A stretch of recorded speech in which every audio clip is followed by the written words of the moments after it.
Yes, it is. So Alright. that was intense. Ah, Oh my good. God, Peter. Before we start, if you're just joining us, we just finished a premiere, the third premiere of Soloing 2020.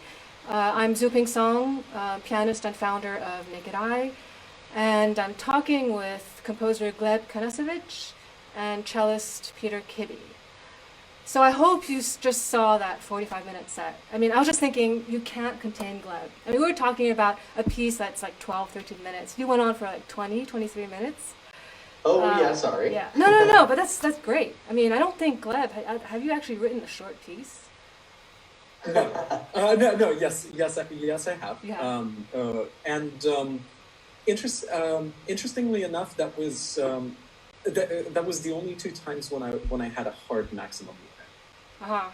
And both times they were seven. Actually, all three times they were basically 7 minutes. They were all 7-minute pieces. Yeah. So 10 minutes is like not a format that's very familiar to me. It's 12 plus or 7.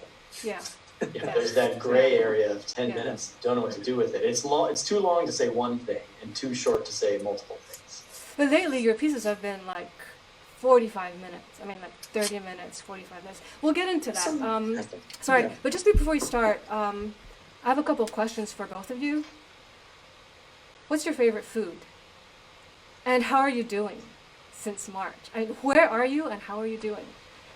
My favorite food is white noise, and I'm in Baltimore, and I'm doing all right. Things are okay. I've really enjoyed having this project to sink my teeth into, I'll tell you that. Like everybody else, I find my schedule adjusted. Favorite food? Oh, I've been experimenting with seitan lately. I made a seitan brisket. Nice. So I made Brisket. a wheat meat, if you will. Okay. Wow. It was really good, though. Delicious. Sounds filling. So I hope that answers your questions. Is that what Sure. you wanted to know? Sure. Okay, I'll see you later. No, later. Stick around. Oh, okay. How Gleb, are your you, turn. Gleb? What are Gleb, you eating? how are you doing? I made a tank of borscht the other day, but farmers markets in the Northeast are very generous right now. So it's like no time like the present to do to make the food of my people. Sure. I'm experimenting with different ways to make borscht. So Yeah. that's Yeah, it just seems like Yeah, you do it. it just seems like food has become really important now. I don't know for you, but for me, these last few months, it's like it kind of regulates your day. I mean, we don't really Yeah, have a absolutely. schedule, and we have a lot of time, and food, for me anyway, is really, really important. So a lot of experimentation there, and then music. So this project. Yeah, that was really intense. Let's start with Gleb's piece. Oh man, I mean, we did 2 rehearsals with it. I never got to hear the whole thing, and so I knew what I was getting into with this piece, but it was like the narrative was just amazing. The sound world, everything in it was amazing. Do you want to talk a little bit about? So it's the second of a series, right? And there's been a first that you call by the same name. What's the connection, and what was your process? Right. This is basically the only project that I maybe see myself doing during COVID and just under current conditions. Because this is music that, as I mentioned in the program note in the little note that I wrote for you, it came directly out of trying to live stream and do something live streaming. I don't think we'd be able to get such a good panning situation, lack of feedback, etc. There are so many things that we would be fighting in a live setting with a piece like this that I think it just gains a lot depending on even what you're listening to, whether you're listening on the phone, whether you're listening in headphones. And headphones, of course, give a different perspective. But it came out of an improvisation a short improv set, actually, coincidentally, a little over 7 minutes, that I did back in May for this wonderful group that's organized by people based out of Brooklyn, I think mostly, but generally out of New York City, called Open Improvisations Online Edition. So, if any of you are watching, I invite you to just join that group and tune in on Sundays. I think it goes like 9 to 11 p.m. and it's kind of like a late night on Sundays kind of group. And I just signed up for an improv set because I was just looking for some way to shake up my routine. And I did this prepared recorder set where I very, very close mic'd the very bottom end, somewhere closer to the whistle on the alto recorder. And alto recorder is just a little bit longer. So even just having the mics very, very close gave me this really hard left-right panning interplay. Mm-hmm. And obviously when you're looking at me play like this, there's a top and up and my fingers are going between up and down, but it was all just going left to right. Wow. And, I was just thinking about this phenomenon of how just these byproducts of just using this input 1 left, input 2 right, and what we get as a result. And, just sort of figuring out the rules, just figuring out the conditions. It's, it's so much of it is about learning the environment and adaptability. And I think just, learning about the conditions. It's so much about how the listener relates to everything that is going on, right. Whether it's the sounds, whether it's the type of reproduction that they're getting, and the range of responses can be very different. Although it's been very receptive and kind of just generally positive, I think because of the form. And in a way, it's almost like a shuffle playlist. I feel like no matter what the length is. We could break up a lot of these sections, but I think the way that they're proportioned, they could almost come up on shuffle playlist that we can kind of listen to it, right. As I think Tyler said on the loop. So I extended Capacity, the recorder set, into about a 21-minute, coincidentally, about a 21-minute set that I put out on Bandcamp.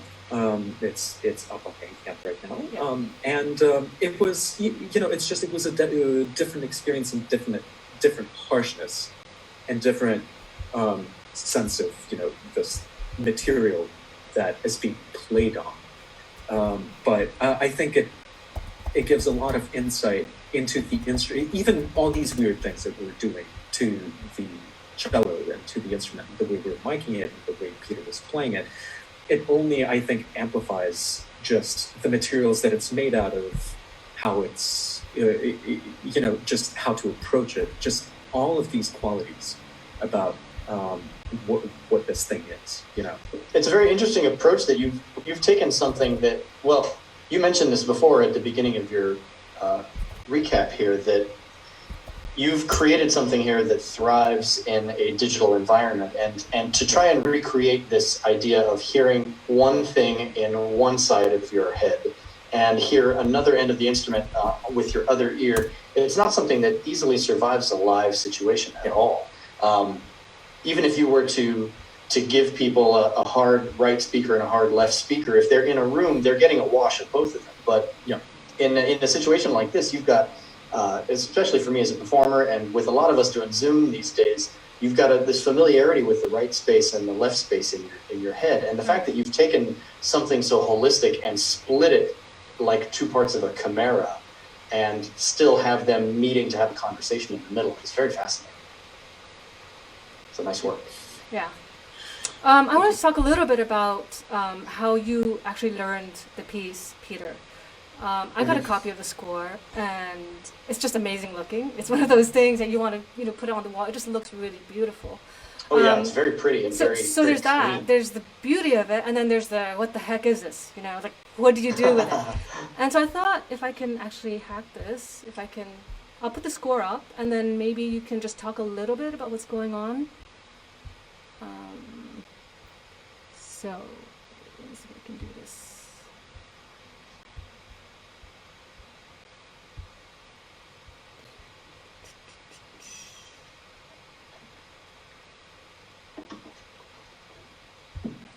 I could share my version of the score this way, but it's got my markings all over it, like swear words. Okay. Picture of a pumpkin. What? I have the full-size version of it. Let me actually get it, because the way I sent it to you, Peter, was actually fragmented and formatted for the iPad. Is yours much more continuous? It's only 3 pages of 11 by 17 tiny graph paper. Let's see that. Let's see the composer's manuscript. Meanwhile, you talk about how you've been learning it. Okay, well, so Gleb gave me all these hash marks on a page and said, "This is the thing you're going to do," and I started sweating immediately. Oh, he can't hear me. This is good. We spent a lot of our rehearsal time. I had 8 tech rehearsals on this in the last 3 or 4 days. We spent most of our time talking about how to divest the 2 sounds from one another so that we could actualize the percussive hits in both the hands. But he made it very clear to me that exact reproduction of however many hash marks there are was not as important as getting a feel of the flow of what these sounds are supposed to be doing as they cross one another, and when one is active or the other or both or neither. And you can see here that there's a left hand on the upper part of each staff and a right hand on the lower part. And the left hand is always these pointillistic dots with pizzicato motions, and the right hand is a variety of all kinds of things. So yeah, this is how it is. Some sustained styrofoam. Those are the styrofoam segments. Yeah.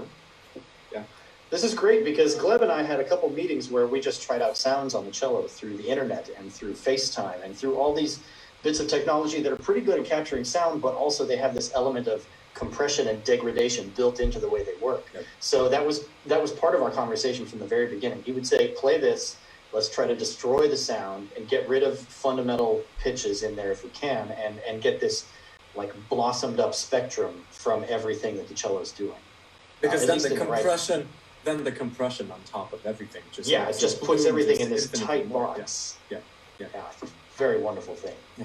And a lot of this, I must mention that this also comes out of my long period of doing drone music, and my long period of avoiding any kind of kinetic composition. You know, this I would say this is like my first truly kind of kinetic piece since 2016. So in about 4 years, it's kind of incredible actually that this is the first composed piece that's just agile and requires like not stillness and not zoning out, and it came out of an inverse social situation. Yeah, plenty. Yeah, that's really interesting. We're looking at like page 2 or 3. What I'm seeing is, I guess if we want to just parse it out a little bit, because eventually these things become sounds, and I think I can see, I can sort of interpret some of it, like the dots are individual pitches or individual hits, is that correct, on the fingerboard? And then on the left, so you have these events, so each little vertical line is an event, is that right? Is that a short event? And then yes. What is the, so you've got like shorter ones and then taller ones. What does that affect? Oh, that is how many strings he covers. So there are, in the large boxes, which we started referring to as like rehearsal marks or bars. Yeah. It's like box, system 3, box 4. Each larger box consists of 10 tiny squares. And each square vertically represents one string. So the right hand, staff line is 4 squares tall.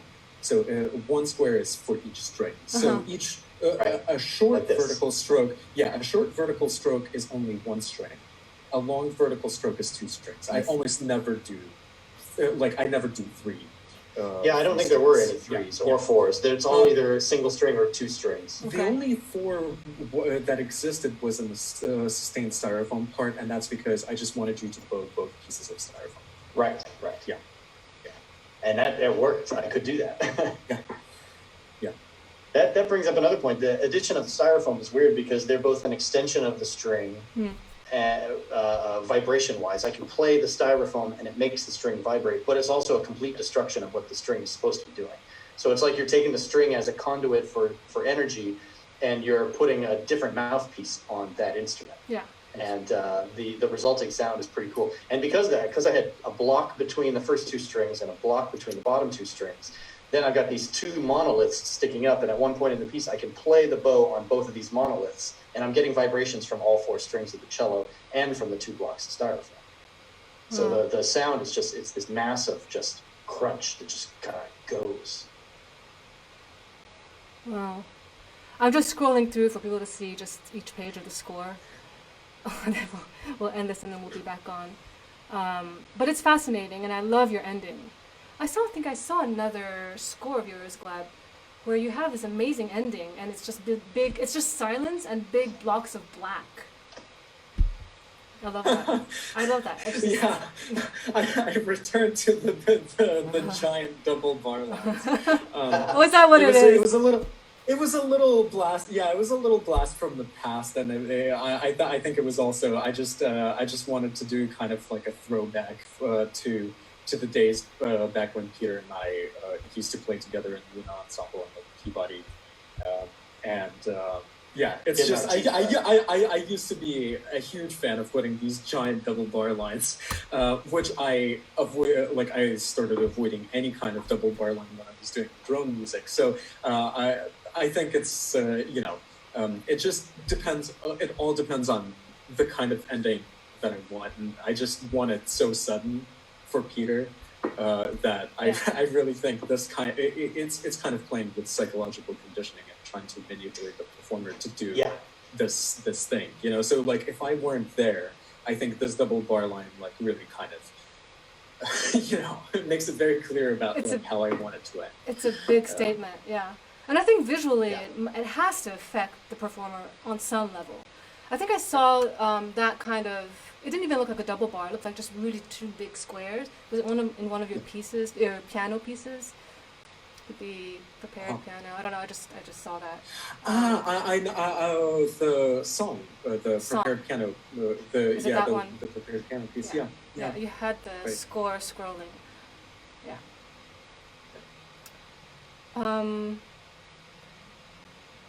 Yeah. Gotcha. So Zuping, nobody's been asking you questions at these interviews. That's okay. That's okay. What made you want to come up with this wonderful idea of pairing one for one? I assume it was because our proper season had been canceled, and of course, as a creative type, you're looking for some outlet here. Was there any moment where you just thought, like, this is what we need to do? I've always wanted to do this. I mean, we've been talking for years about doing a series of solos. Because each musician in NakedEye is just so great. I mean, everybody has their own niche, and everybody's really proficient in what they do. And what they bring to the table in the ensemble is a lot of personality. But when we play together, we don't really all get to express that on our own. I thought, well, it'd be great to have a series. That's true. And then COVID hit, and then suddenly we're all alone. And really the only way we could play is by ourselves for now. We'll probably go into recording sessions actually pretty soon, maybe this fall. And I'm thinking, while it's still fresh, we should maybe record these pieces before we actually play them live, because who knows when we're going to be able to play them live next. That's true. But yeah, and it's been really wonderful. I mean, it's you never know how these things are going to go, and when you commission pieces, you commission from people you know or you don't know, whose music you like, but you never tell them, I want you to write that piece, right? So you're commissioning a brand new piece, and who knows what's going to come out. And especially with this deadline, it was so short. So, people react in different ways. But this was just fantastic. Couldn't have asked for more. And there's one thing I wanted to ask you, Gleb, because I've been listening to a lot of your music. You come from maybe 10 years ago, 8 years ago, you were writing in a very different way, I think. Yeah.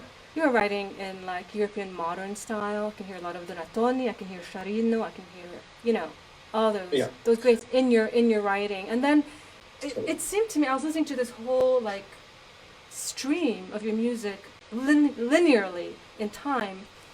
And I thought, well, what you're doing now seems to be kind of a natural extension of, let's say, new complexity or whatever they were doing in the 70s and 80s in Europe.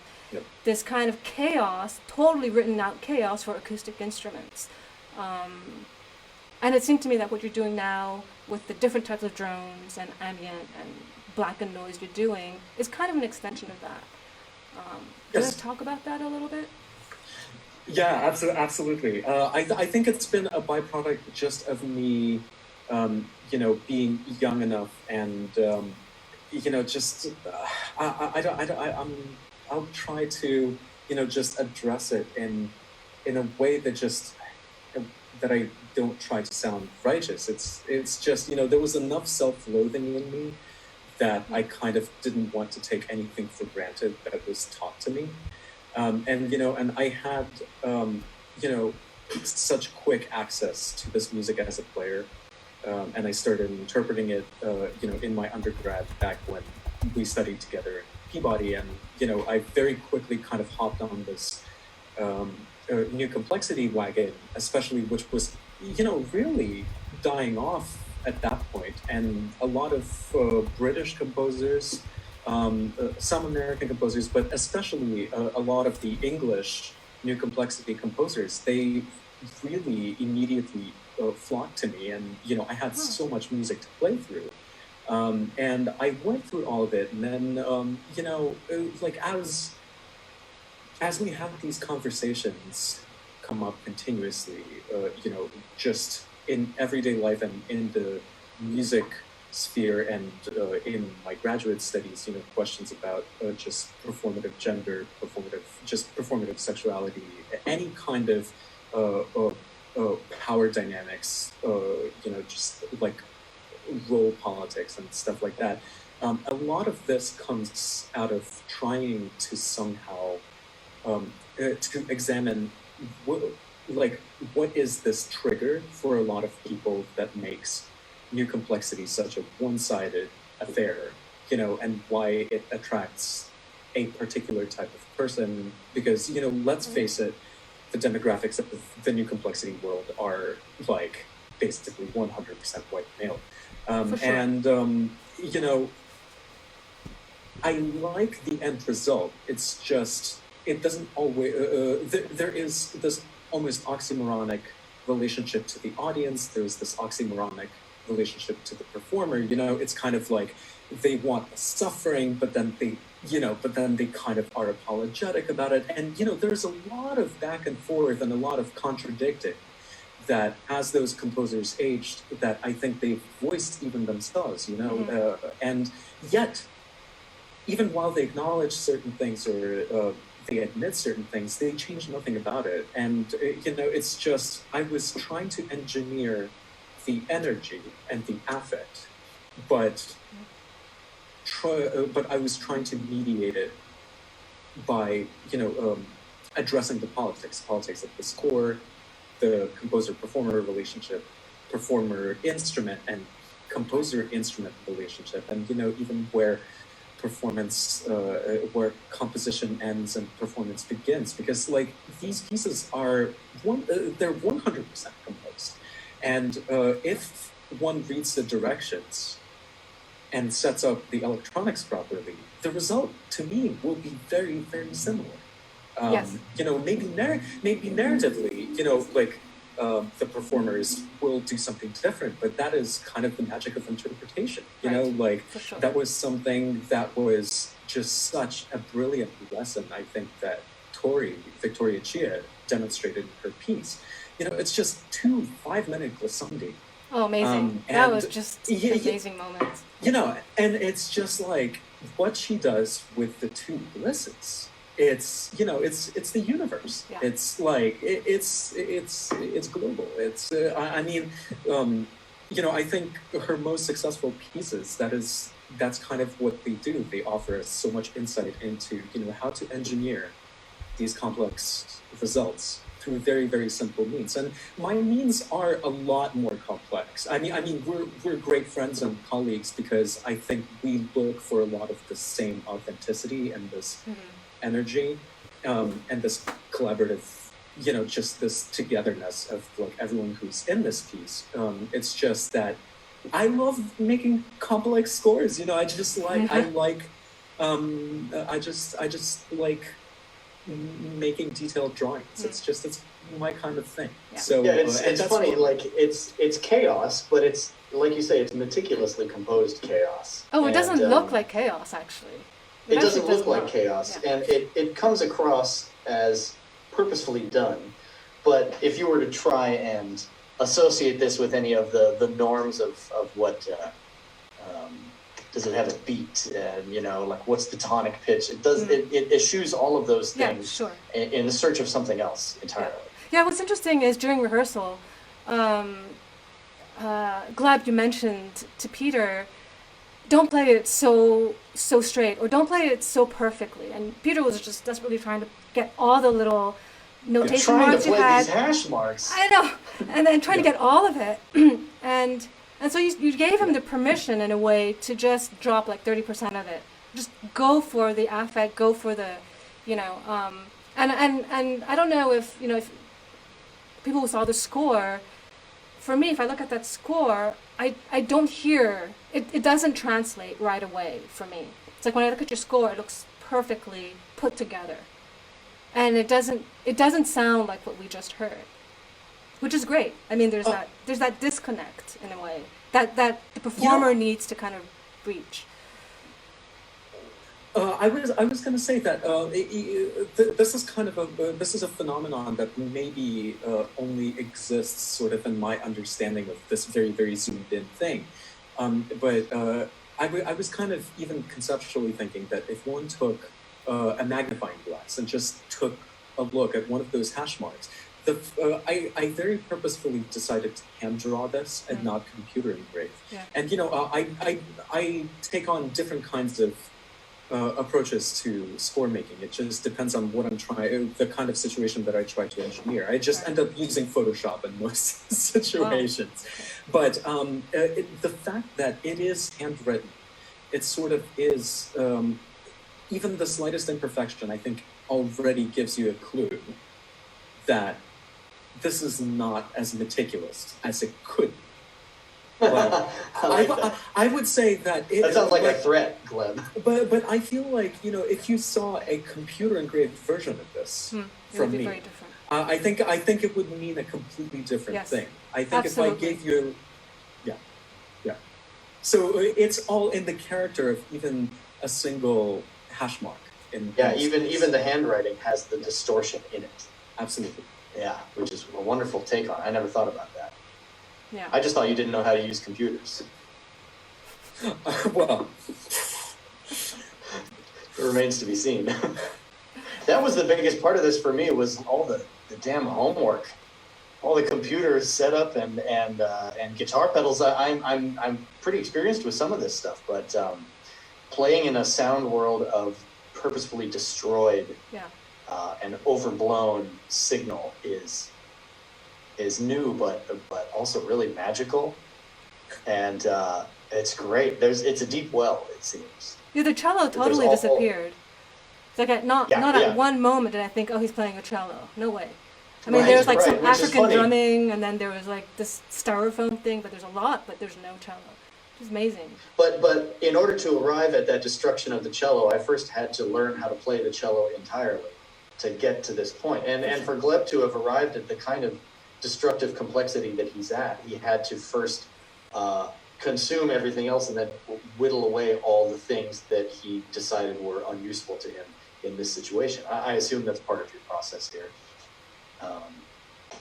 But it's an incredible way to go about creating something. Yeah. Not a premium on following any rules really, but in deciding which rules you want to create and what those rules mean when they're pitted against each other. Right. So by creating something and destroying other things so that the new things can come in. Yeah.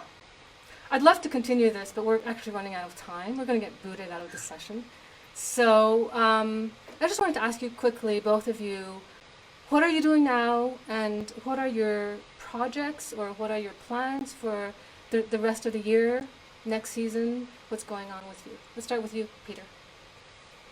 Oh, for me, let's see. On a short-term basis, I do a couple times a week. I go on Instagram and I play drones and modal music over sustained pitches and looping pedal. My Instagram is Dirty Cellist, if anybody's interested. And I've got the whispers of a few real jobs coming back to my life because I've been a longtime performer as my way to earn money.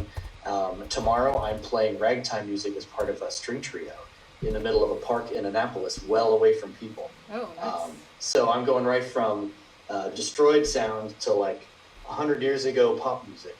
And it's nice to see that though society is kind of changing the way we all interact with one another because of the COVID nonsense, that we're still able to find ways to eke out an expression or two here and there. For sure. So my normal ensembles are starting to make their contributions, like NakedEye here, and my Quintet Peak Collective, and this ragtime group, and whatever else I do. People are starting to reinvest in their future, despite the changes in what we've all gone through, which is great. Yeah. It's great. And we'll be doing a couple of things this fall. I haven't told you about them yet, but we'll do that, and we'll do some recording. So, yeah. And what about you, Gleb? What are you up to? I mean, I will have Capacity 3 coming in February 2021. What's the instrument? But for bass clarinet in some shape or form. Nice. And for an old colleague of mine who I went to Yale with, we studied clarinet together, Ashley Smith, wonderful person, player, faculty of clarinet at University of Western Australia. So that will premiere with a few friends of mine that I actually know from Boston. Those are John Hacks on that program, who I know from Harvard. I didn't go to Harvard, but I just frequented their concerts and I know them. And that's going to be that's going to be a great project. Mm-hmm. Just preparing a few digital shows for the fall with Cantata Profana. Mm-hmm. We don't know what they are going to be, but currently the executive, the directorial team, in the form of me and Jacob Ashworth, who are working on something that we're going to do. And next Thursday, I'm playing as part of the digital Sick Puppy 3-hour Sick Puppy concert that's hosted by people of New England territory. So because Sick Puppy got canceled this year, of course, they're just doing a marathon. So I'll be playing. All right, that sounds great. Everybody's slowly getting busy again in different ways. Yeah. That's good to see. Yeah, and it's inspired by isolation, and I feel like there's a lot of creativity flying around. It's pretty cool. Yeah. I mean, we have to communicate some way or other, you know. Yeah, please communicate with me. We have the means, yeah. So this was great. Thank you everyone for joining us. Thank you to Peter for an amazing set. High five, Gleb. Thank you for Gleb for an amazing piece. And we'll all see you next week with composer Rusty Banks and saxophonist Ryan Kaufman for new SOLOING2020 premiere. See you later. Thank you all.